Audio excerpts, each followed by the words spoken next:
300 foxes and a jawbone. In our last story, we learned about Samson's battle with a lion, breaking of his vow, and a marriage to a Philistine woman. His foolishness cost him greatly, and his wife married another man.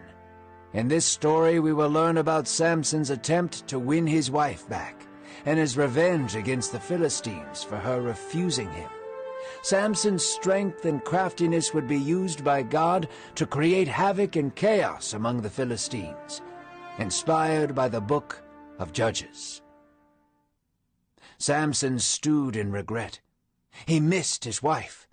More so, he wanted to sleep with her again.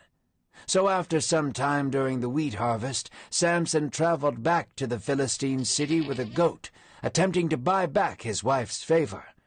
He went to her father and said, "Allow me to sleep with my wife again in her chamber."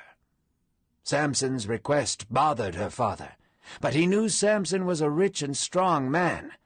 He said to Samson, "I thought you hated my daughter for betraying you, so I gave her as a wife to your best man. But here, you may marry my youngest daughter instead." Samson simmered in anger. He stormed off, amazed that his wife would be given away to another man so quickly. His mind thrashed like waves in a storm.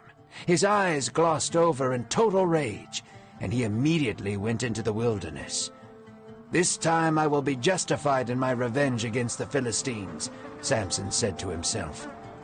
Samson caught 300 foxes in the nearby forest, a task that took a great deal of time and effort. But Samson did not mind. Revenge and spite fueled his actions. He paired up the foxes and tied their tails together with a torch between each of them. He sent them into the wheat fields of the Philistines. Samson stood at a distance, watching the food source of the Philistines burn. There was nothing they could do to stop the fire from raging. The Philistines discovered Samson was responsible for the fire and killed his wife in retaliation. Samson, now truly alone, went up against them. Dozens of Philistines charged Samson. He growled at them like a lion and did not run. He stood his ground like a one-man army. It was a cruel and unsparing slaughter. Samson tore the Philistines to shreds as he once did the lion in the vineyard. He stood over their bodies, fists dripping with blood. His long hair and beard was caked with dust and flesh. He breathed a deep sigh and screamed into the air. He was now a fugitive. So Samson escaped to a cave in the cleft of Edom and hid there. The Philistines were outraged and came up and camped in Judah. They raided and pillaged the land, slaughtering innocent people out of revenge. They scoured the entire city of Judah in search of Samson. 3,000 men of Judah arose to go find Samson hiding in the cave of Edom. When they found him, they said to him, "Don't you know that the Philistines rule over us? Why have you done this to us? Your foolish exploits have cost our lives." Samson felt no regret. His pettiness and rage was still looming over him like a dark cloud. "They got what they deserved," Samson hissed. "I have only done to them what they did to me." The leaders of Judah pressed their hands against their temples. Samson was a difficult man to speak with. He was filled with pride. "Samson, we have come here to bind you up and bring you back to the Philistines." Samson closed his eyes. 3,000 of his kin stood before him ready to take him by force. No, they would not take him by force. Instead, Samson had a plan. "Promise me you will not attack me yourselves," Samson said. "Of course not. We will bind you and give you to the Philistines," they replied. "Excellent," Samson nodded. So he gave himself over to be bound. They tied him up tightly with 2 brand-new ropes, for they knew Samson was a strong man and capable of breaking through weak knots and old rope. Samson walked down the mountain with them.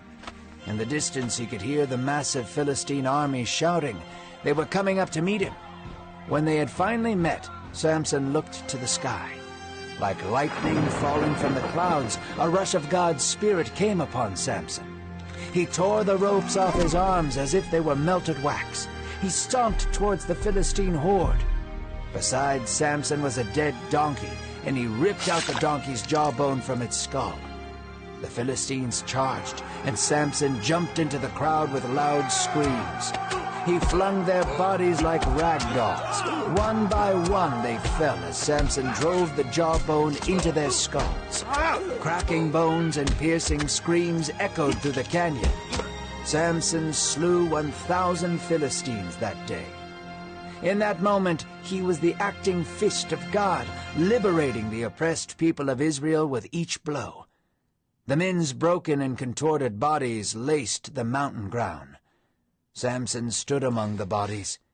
Heaving and smiling, he shouted up to the skies and said, "With the jawbone of a donkey I create heaps upon heaps. With the jawbone of a donkey I strike down 1,000 men." Samson's body quivered out of exhaustion and dehydration. He threw away the jawbone into the bushes. He called upon the Lord and said, "You have given me salvation. Now is it my fate to die in the wilderness from thirst?" So God caused water to spill forth from the crags of the mountainside. Samson drank beside the bodies of fallen Philistines. He revived his strength and washed away the blood of his enemies.